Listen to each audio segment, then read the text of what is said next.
welcome back to On the Frontline, a video series by The Grocer where we talk to the people working to get food and other essential items to consumers during the coronavirus pandemic.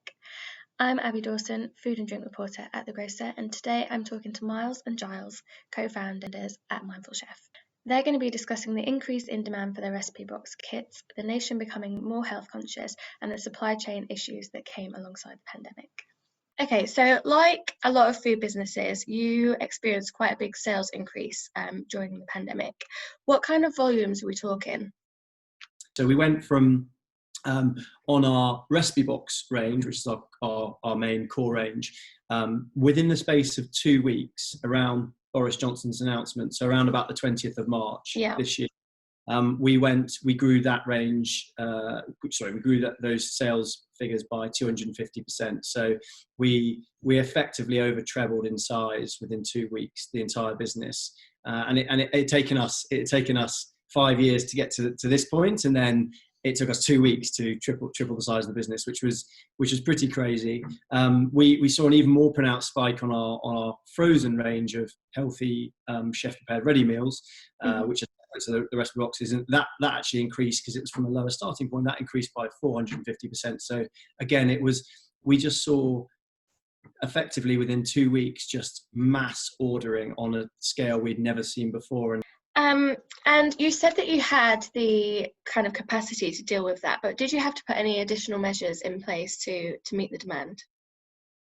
Yeah, I mean, obviously, when you grow as quickly as that and as substantially as that, you do face operational difficulties and problems. So I guess certainly from a supplier side, there were certain ingredients that you just were struggling to find in the UK. Chicken was at a complete shortage, as everyone was stockpiling, and traditionally, we've always used free range chicken, and in restaurants, supermarkets, 95% of the chicken on shelves is actually non-free range, and then because everyone was stockpiling, even the free range was just being used up. So it was really about thinking agilely, thinking sort of in a startup entrepreneurial mindset, and just trying to bring on these dual sourcing suppliers that could help supply, whether it be chicken, whether it be our broccoli, whatever it was, and actually coping with the demand.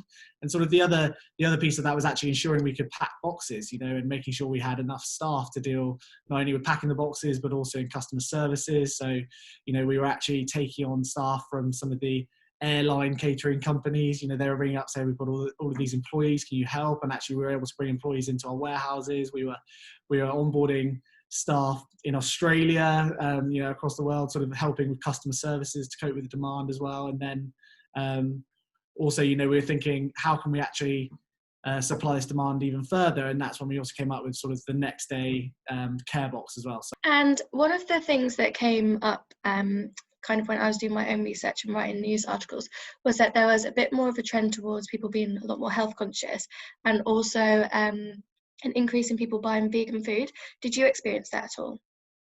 Yeah, I mean, health has always been sort of the most important reason for customers choosing Mindful Chef. We've always seen that when we've surveyed customers, and through the pandemic as well, when we surveyed these corona cohorts, as people sometimes like to call them, the percentage of people actually using the service for health reasons actually just increased again. And I guess, that was a direct result of the nature of COVID and coronavirus, and all of the sort of information around boosting your immunity, trying to stay healthier, and really services like Mindful Chef just cater towards that, by using high quality ingredients, our chefs and nutritionists preparing exceptionally healthy but still delicious meals, and it's just an easy, convenient way for people to be able to do that week in, week out. And I guess your question around vegan foods and plant-based recipes, we had a hunch sort of 4 years ago that, plant-based eating would only increase further and further. And the pandemic has also sort of, amplified the amount of people who are eating that way. And yes, we definitely saw the overall percentage and mix of vegan recipes increasing again. We always see it every January as people go through Veganuary. It makes up probably actually around 50% of our total meals sold in January are vegan, which is a lot more than the rest of the year.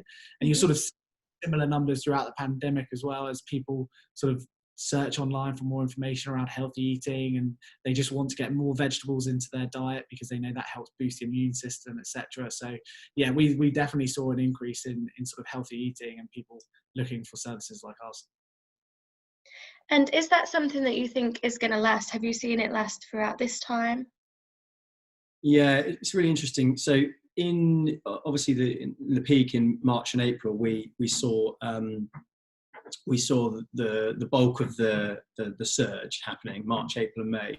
So in early April, we decided, or mid-April, we decided to send a survey out to the customer base, including all of the new customers who come through. So we had tens of thousands of these new customers coming through, and we thought, right, well, let's ask them a few questions around, how they heard about us, why they've come to us, etc. And on the lasting point of view, it's quite interesting. So fundamentally, from our data, we can see that of those people who joined the cohorts in March and April and May, 70% are still with us now, shopping in October, going into November. So we're seeing an awful lot of them, a great percentage are staying with us, which is great. The other thing, which is quite interesting, talking of like longer lasting change, is the obvious question to ask, and we've obviously asked ourselves this a lot, is okay, well, COVID's brought all these people, but will they actually stay around when COVID has gone? And will they actually stay around, in a year's time or 2 years' time, or hopefully when COVID's gone quite soon, will they still be with you? And in the survey, we put a question in there which basically said, do you think our way of life as we know it now will see a fundamental shift in the way that people shop and purchase groceries long term beyond this year? And that survey, as I say, was mid-April. So people were answering that specific question very early on, as in we were in a lockdown, but we weren't in the summer. People didn't really know it was here to stay. And the phenomenal result from that was 85% of people replied saying, yes, I believe this is a fundamental shift in society, and people will be shopping online for groceries a lot more.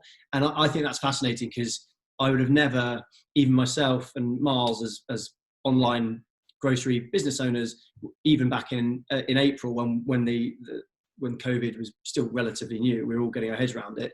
I don't think I'd ever said that 85% of customers would have said, yeah, this is a turning point. This is a fundamental structural shift. So yeah, we're seeing both data and also survey responses telling us that we are witnessing something quite major. And I think I always go back, Myles and I do talks at our old school. We go back once a year to talk to the sixth form, and we always kind of shake our heads in bemusement in terms of the online grocery penetration prior to COVID was just 7% approximately. That includes Ocado, Tesco, all the big guys. And we were just sat there doing these talks to sixth formers who have grown up with smartphones. The room's full of smartphones. And we were thinking, there's just no way that when they're adults in the working world in 3, 4, 5 years' time, there is no way that 93% of them are doing their grocery shopping offline. It's just not going to happen. So that percentage is just going to increase and increase. And I think it's a really exciting industry to be in.